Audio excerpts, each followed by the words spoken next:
Hey guys, it's Avery and welcome back to my channel. So for today's video, we are doing my 2021 bullet journal setup. I started bullet journaling in about 2017 and I did it 2017, 2018, 2019, but for some reason I just always gave up like in the middle of the year.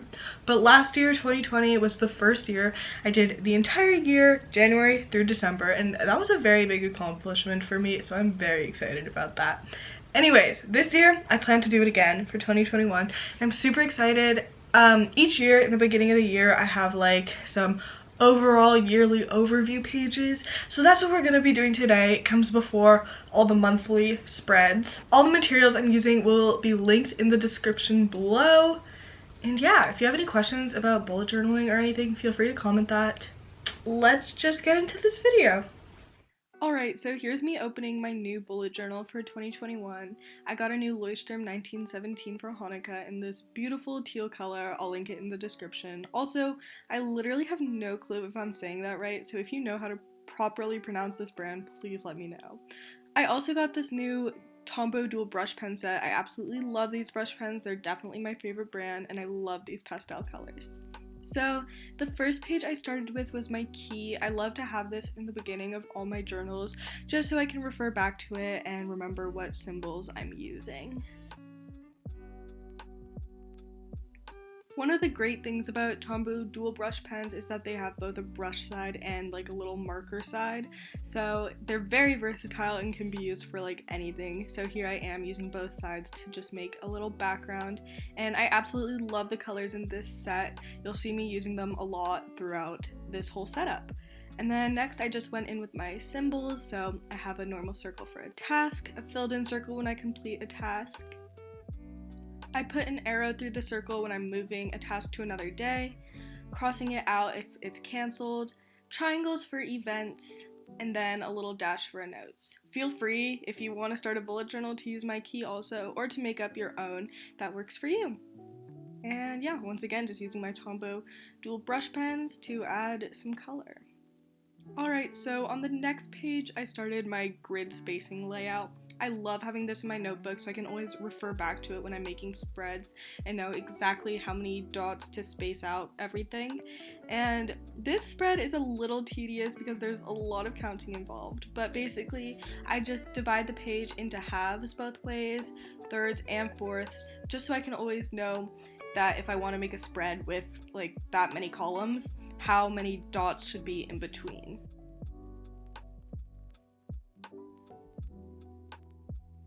And then I also just wrote down what it was for fourths. I completely forgot how to write fourths, but we fixed it and we're good. And then on the page next to it, I did a little quote just asking 2021 to please be a bit better than its neighbor 2020. So yes, here's me lettering that. I'm using a black Tombow dual brush pen.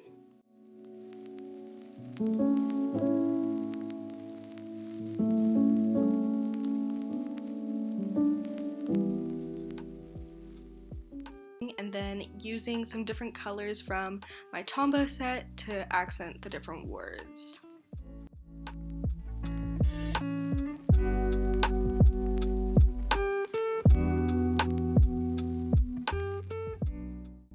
And then there was just some extra space at the bottom, so I added a little thanks and a heart.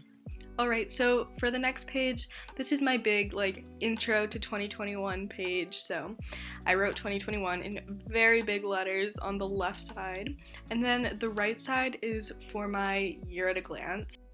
I do a spread like this every year and I just love the way it turns out, and it's super useful. I'm always turning back to it when I'm setting up my months later in my journal just to see what days of the week they start on, how many days they are, and everything like that. So as you can see, I'm using this purple, blue, and pink, and I kind of decided to use this throughout the whole setup, so you'll see that during this video.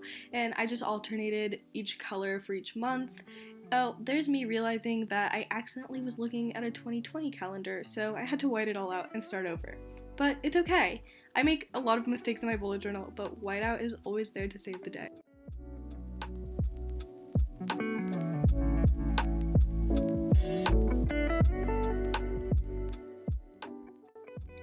And like I was saying, I make a lot of mistakes. Somehow I grabbed the wrong pen and highlighted May in the wrong color when my correct pen was literally sitting right there. But it's okay, you know? The mistakes are what makes it unique, and yeah, so it's okay. We manage.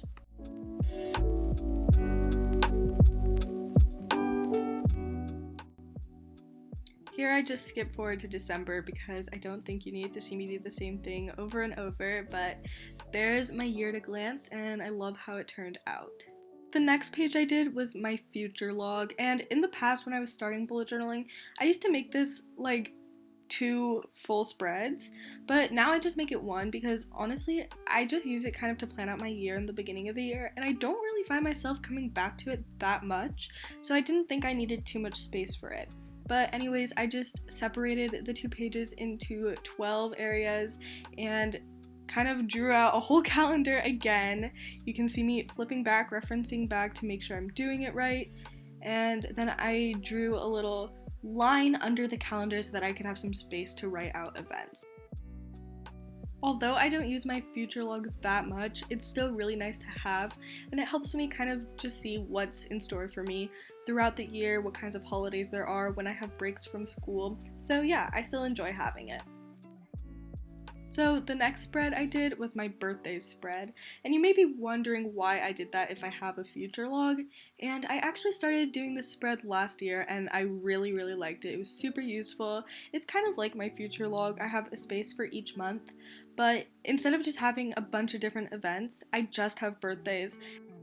And I find that it's really nice to have just birthdays in one place so that at the beginning of each month I can go back to this page and see what birthdays there are. So next I set up my goals page, and this page was actually inspired by Amandarachlee. I'll link her down below.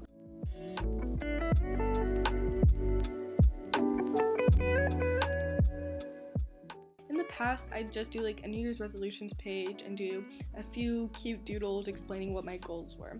But last year and this year, I decided to go a little more in depth and separate it into categories. So as you can see here, I'm splitting the page up into 8 boxes. Please excuse the fact that my ruler literally changes on every page. One of my rulers has like dents in it, so it makes it really difficult, but then the other one is like curved on the end, so I just have to keep switching. But anyways, I split my goals into school, dance, productivity, fitness, sorry, that got cut off for some reason, mental health, organization, personal, and social. You can't really see it, but it's like pouring rain right now. Do you hear that? I thought I'd have to take a break from this to show you guys that. Alright, back to my journal. So the next page I did was destinations. I also had this page in my journal last year, but as you could probably assume, it did not get very filled. There were only 3 places on there where I traveled, so I'm hoping that there are more places on it this year. And then I have my watch and read list. This is just where I put all the books, movies, and shows I want to watch or read, and then I cross them off after I finish them. So last year in my journal, I felt like I was lacking this spread, kind of a place to put all the movies and shows I've watched and the books I've read, and when I read them or watched them, and then kind of my rating. So I had that in the middle of my journal last year since I didn't include it in my setup, but this year I decided I would include it in my setup, so here is that. I basically just split each page into 3 columns: title, date, and rating, and then I just use a little star system to have a rating. And then this is another spread that I didn't include last year, but I thought it would be nice to have. It's a YouTube ideas and YouTube tracker page. The ideas page will kind of just be like a brain dump, and then the tracker I'll put the date of each video I post so I can keep track of it all. This next page is a year in photos spread, and I put this at the end of my 2020 bullet journal, but I thought it would be something really fun to do throughout the year. I formatted it just like my birthday spread, that's why you can see me going back there, and I once again just separated the spread into 12 different sections and then titled each area for each month, and then at the end of each month I'll just put a photo in that I feel like represents the month as a whole. And I'm just super excited for December when I'll be able to look back at it and kind of see an overview of my whole year. So next, I have a page called Read on December 31st, where I'm writing a letter to my future self on January 1st to read on the last day of the year, which I think is a super fun idea. And then for my final page, I'm just cutting up an envelope and pasting it onto the page. I did this last year also, and I think it's a really fun way to collect things throughout the year, like boarding passes, room keys, anything that just makes me remember the things I did. Alright, so that is my whole setup. Here's a little flip through.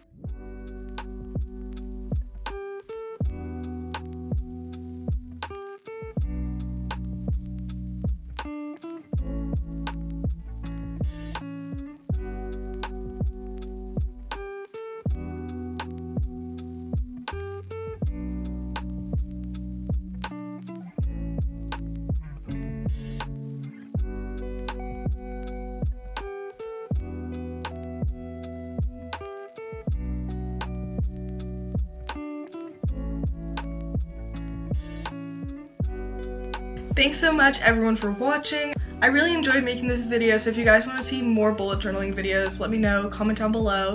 I could totally do like plan with me videos for my monthly setups.